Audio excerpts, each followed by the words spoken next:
एक ज्ञानी इंसान बाकी सभी अज्ञानियों को ज्ञान दे सकता है, लेकिन उससे पहले जरूरी है मनुष्य को स्वयं अपने ज्ञान का अहंकार ना हो, वो दूसरों को खुद से नीचे ना समझे। ये कहानी है गौतम बुद्ध की और उनके एक शिष्य की। गौतम बुद्ध के मठ में हमेशा से ही एक नियम चला रहा था कि जिस भी शिष्य को बुद्धत्व की प्राप्ति हो जाती थी, वो उसे आसपास के गांव में प्रवचन देने के लिए भेजा करते थे, ताकि वो जाकर लोगों का ज्ञान वर्धन कर सके। गौतम बुद्ध का एक शिष्य था जो कि कई सालों से प्रतीक्षा कर रहा था कि गौतम बुद्ध भी उसे प्रवचन देने के लिए किसी गांव में भेजे, लेकिन काफी वक्त गुजर जाने के बाद भी बुद्ध ने उस शिष्य को प्रवचन देने के लिए नहीं भेजा। एक दिन उसने सोचा, क्यों ना मैं खुद ही बुद्ध के पास जाकर उनसे कह दूं कि वो मुझे प्रवचन देने के लिए भेजे। उसने ऐसा ही किया और वो बुद्ध के पास पहुंचा। शिष्य बोला, बुद्ध, मुझे इस मठ में शिक्षा प्राप्त करते हुए काफी समय हो गया है, इसलिए मैं चाहता हूं अब आप मुझे प्रवचन देने के लिए गांव में भेज दे। बुद्ध बोले, शिष्य, अभी तुम्हारा वक्त नहीं आया है, इसलिए तुम कुछ वक्त और प्रतीक्षा करो। शिष्य बोला, गुरुजी, और कितनी प्रतीक्षा करूं? मुझे इस मठ में आए हुए सालों साल गुजर चुके हैं। बुद्ध बोले, हाँ, मैं जानता हूं, लेकिन अभी तुम्हारा ज्ञान वर्धन नहीं हुआ है। ये सुनते ही शिष्य को क्रोध आ गया और वो बोला, मैं तो आपसे ही ज्ञान प्राप्त कर रहा हूं। इसका ये अर्थ हुआ कि आप मुझे ज्ञान देने में सक्षम नहीं हो पाए हो, इसलिए ही मुझे इतने सालों तक ज्ञान प्राप्त नहीं हुआ है। शिष्य की बात सुनते ही बुद्ध समझ गए कि अब इसे शब्दों के द्वारा समझाना उचित नहीं है, क्योंकि उसकी बुद्धि अब किसी भी बात को ग्रहण नहीं करेगी। बुद्ध बोले, ठीक है, यदि तुम्हारी यही इच्छा है तो मैं तुम्हें पास के एक गांव में प्रवचन देने के लिए भेज देता हूं। कल ही उधर जाओ और लोगों को ज्ञान बांटो और अपना अनुभव बताओ। ऐसा सुनते ही शिष्य खुश हो गया और वो कल सुबह बुद्ध के बताए हुए गांव में प्रवचन देने के लिए चला गया। अगले दिन वो प्रवचन देकर बुद्ध के पास लौटा। बुद्ध बोले, अरे, तुमने ये क्या हालत बना रखी है? शिष्य बोला, बुद्ध, आपने ये मुझे कैसे गांव में भेज दिया? वहां तो किसी ने मेरी कोई भी बात नहीं सुनी, उल्टा सबने मुझे मिलकर पीट दिया। कोई मुझे भिक्षा देने को भी तैयार नहीं था, और जिन्होंने मुझे भिक्षा दी वो मुझे फेंक कर दी।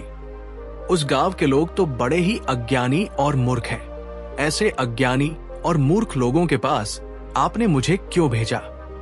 बुद्ध बोले, पर यह तो तुम्हारी स्वयं की इच्छा थी कि तुम प्रवचन देने जाओ। शिष्य बोला, बुद्ध, आप मुझे किसी और गांव में प्रवचन देने के लिए भेज दीजिए।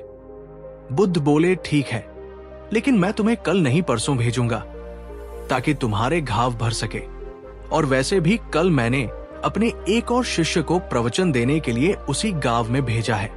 जिस गांव में तुम गए थे, देखते हैं उसका अनुभव कैसा रहता है। ऐसा सुनकर शिष्य बोला, ठीक है बुद्ध, जैसी आपकी इच्छा। अब दूसरा शिष्य गांव में प्रवचन देने के बाद बुद्ध के पास आया। उसकी हालत भी पहले शिष्य की तरह थी। उसे गांव के लोगों ने पीट दिया था। उसे देखकर बुद्ध बोले, शिष्य, बताओ कैसा रहा तुम्हारा अनुभव? जब बुद्ध और दूसरे शिष्य की बातचीत चल रही थी, तब पहले शिष्य भी वहीं मौजूद था। दूसरा शिष्य बोला, बुद्ध, उस गांव के लोग तो बहुत भोले हैं, उन लोगों को ज्ञान की बहुत जरूरत है। वहां के लोगों ने मुझे भिक्षा तक नहीं दी, लेकिन जिन्होंने दी उन्होंने फेंक कर दी। मैं समझ चुका था कि वो लोग बहुत भोले हैं, इसलिए मैंने उनकी किसी भी बात का बुरा नहीं माना। उनके फेंके गए पैसों को देखकर मैंने क्रोध नहीं किया। तब उनके मन में एक प्रश्न उठा कि हमारे इतने तिरस्कार के बाद भी ये कैसे इतने संयम में है। धीरे धीरे उनका हृदय बदल रहा है। मुझे आशा है कि जब मैं दूसरी बार उस गांव में जाऊंगा तो कुछ और बदलाव उन लोगों में कर पाऊंगा। दूसरे शिष्य की बातें सुनकर पहले शिष्य को समझ आने लगा कि आखिर क्यों बुद्ध मुझे प्रवचन देने के लिए नहीं भेज रहे थे। पहला शिष्य बुद्ध के चरणों में गिर पड़ा और कहने लगा, आप सही थे, मैं वो इंसान नहीं बन पाया हूं जो लोगों को बदल पाऊं। अभी मेरे अंदर अहंकार है, जिसके कारण मैं लोगों को अज्ञानी समझता हूं। सबसे बड़ा अज्ञानी तो मैं खुद हूं। मेरे भीतर स्वयं को जानने की क्षमता नहीं है। मेरे अंदर ना धैर्य है, ना ही संयम है।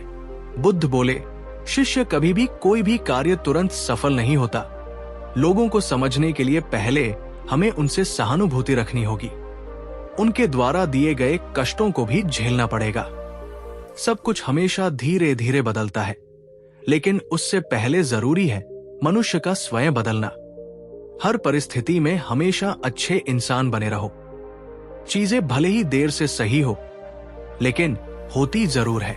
बुद्ध की बात सुनकर दोनों शिष्य ने उन्हें प्रणाम किया।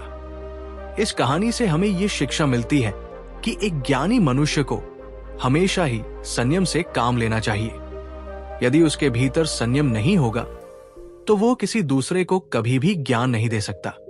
यदि हम चाहते हैं कि हम किसी दूसरे को बदल पाए, उससे पहले जरूरी है कि हम स्वयं को बदलें। उम्मीद करते हैं आपको हमारी कहानी पसंद आई होगी।